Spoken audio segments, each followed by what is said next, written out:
Hey YouTubers and subscribers. Sorry it's been so long since my last post. Basketball season's in full effect now, so that takes up quite a bit of my time. A lot of you have been asking for some inbound plays against a 2-3 zone, so here's 4 plays for you. The first play is one of my favorites. We call this play overload, or MK, depending on the team that I'm coaching at the time. We usually get an open shot off this play, and sometimes even a wide open layup. Here we are with an out-of-bounds throw-in under our own basket. You want your 4 and 5 players to set up double stacked, outside the key and facing the baseline. Your 2 guard is positioned outside the key opposite from the ball and just above the stack. Your point guard and safety is positioned at the top of the key. A key teaching point here is that your 2, 4, and 5 player should face the baseline until the play starts. This will help to keep the defenders more concerned with defending the paint. On go, your 4 and 5 players will turn towards the key to set a double screen, shoulder to shoulder. The 2 guard will run across the key looking and calling for the ball as the player out of bounds tracks him with his eyes. Your safety moves to get a good line of sight with the ball for a safe outlet. Before the inbound play starts, your inbounder needs to read the 2 interior defenders closest to the stack. If your 2 guard comes off the double screen and no defender comes out, the entry pass should be made for an open shot. This almost never happens because as soon as the 4 and 5 players turn to set the double screen, it alerts the defense to the direction we're looking to pass the ball. However, it's good to teach your players to be aware of this scenario. What usually happens after the double screen is the bottom defender will rotate out to cover the pass. When this happens, your 5 player will move to set a second screen on the middle defender as your 4 player moves behind to receive the pass for an open shot. This pass needs to be delivered almost as soon as the second screen is set. Key teaching points here are for your inbounder and stack screeners. After the double screen is set, the bottom screener needs to take up all the distance between him and the middle defender. The inbounder and scorer also need to recognize where the second screen will be set and move to get the closest shot. Sometimes this will be a layup right behind the second screen. Now if the middle defender rotates over so there is no distance between him and the bottom screener, your inbounder and scorer both need to recognize this. The scorer should pop out a little to receive the pass. The second inbound play is fairly simple. It's great if you have taller players and a solid post player who knows how to screen then seal their defender really well. Here we are again with an inbound under our own basket against the 2-3 zone. You want your 2 and 5 players on the blocks outside the key and your 4 players slightly higher in the paint. Your point guard as a safety at the top of the key. It's important that your best post player is in the 5 spot and a taller player who can catch and shoot without coming down is in the 4 spot.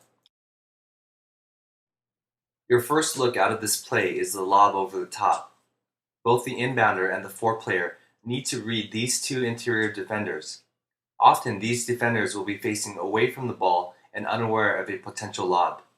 Some sort of eye contact and understanding needs to be made between the 4 player and the inbounder.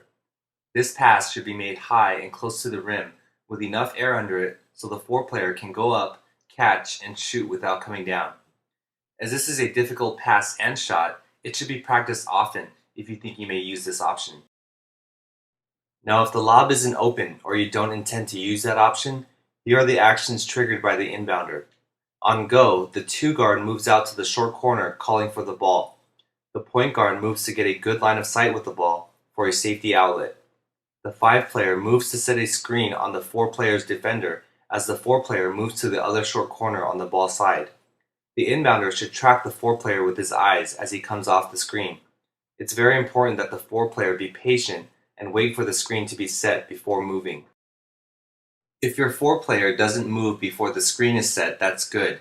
If he can draw his defender in the opposite direction before his cut, that's even better. The 4 player needs to cut hard and ask for the ball to draw the other defender away from the basket. The inbounder tracking with his eyes will help draw this defender out. What you're looking for is a quick seal from the 5 player for a reverse layup. This is why you want your best post player in this position.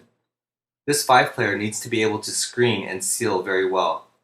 A good seal may be a reverse pivot towards the top of the key or to the baseline, depending on how the defender is trying to get around. You should practice both scenarios with a reverse layup finish. Here's a look at this play with a more realistic timing.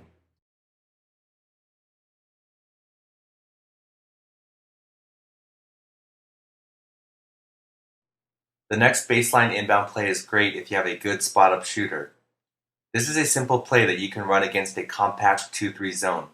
It's not that difficult to figure out after you run it once or twice, and since there's really only one scoring option, don't expect to run this several times throughout a game.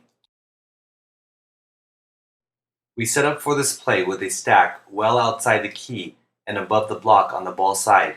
This play is set up for an outside shot, so you want your best shooter in the third position in the stack. This odd formation will cause the defense to shift over a bit towards the stack. On go, the first, second, and fourth players lined up in the stack will move toward the key to set screens on each of the outer 3 defenders. Your shooter should move out into this open area to receive the pass. Key teaching point here is to have the screeners position their backs correctly towards the open area as to not allow their defenders to get by easily. Here's a look at the play with the defense remaining close to the basket. If the defense is really playing off the stack, you want to teach your players to take up all the distance on their screens. Your shooter may not even have to move in this scenario and may wind up with a closer shot. Here the defense is rotated out pretty far, and your shooter has to pop out to receive the pass. In this scenario, a defender has moved out in front of the stack. Again, it's important for each person in the stack to set the screen with their backs towards the area where the shooter will receive the pass. Another scenario you'll want to prepare for is if a defender moves to the opposite side of the stack and above the first player in the stack. It takes too long and is nearly impossible for the first player to move backwards to set the screen. Instead, the second player in the stack will screen that defender, and the first and fourth players will move toward the players near the paint. The entry pass here may need to be a lob over the defender. The fourth and last inbound play is again designed for a spot-up shot. This is a simple play, but difficult to execute if you don't have good passers in the 4 and 5 position who can make a strong and accurate skip pass over and across the court.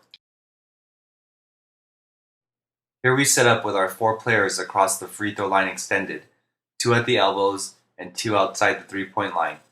You want your best shooter to inbound the ball, and the 2 outer players, usually the 4 and 5, should be tall enough to see and pass over the top of several players. Again, I don't recommend running this play if you're not confident with your skip passing. On go, the 3 and 4 players move down towards the baseline at an angle and calling for the ball. This angle is important for the next phase of this play. You should have no problem inbounding the ball to the 4 player against a 2-3 zone. Once the inbound pass is received, the 4 player will make a strong skip pass over the top to the 5 player. Once the 5 player receives the pass, he needs to assume a triple threat position in order for the defense to rotate over. With a skip pass, all 5 defensive players will turn to look and rotate towards the ball. After the first skip pass is made, the 3 and 4 players need to wait until the defense has turned to look at the ball. Then they will set a cross back screen as the inbounder moves into the open position behind the screeners. When the back screens are set and the inbounder has moved into position, a second skip pass is made for an open shot. It's important that the 2 back screeners are 1 step away from their defenders when setting their screens.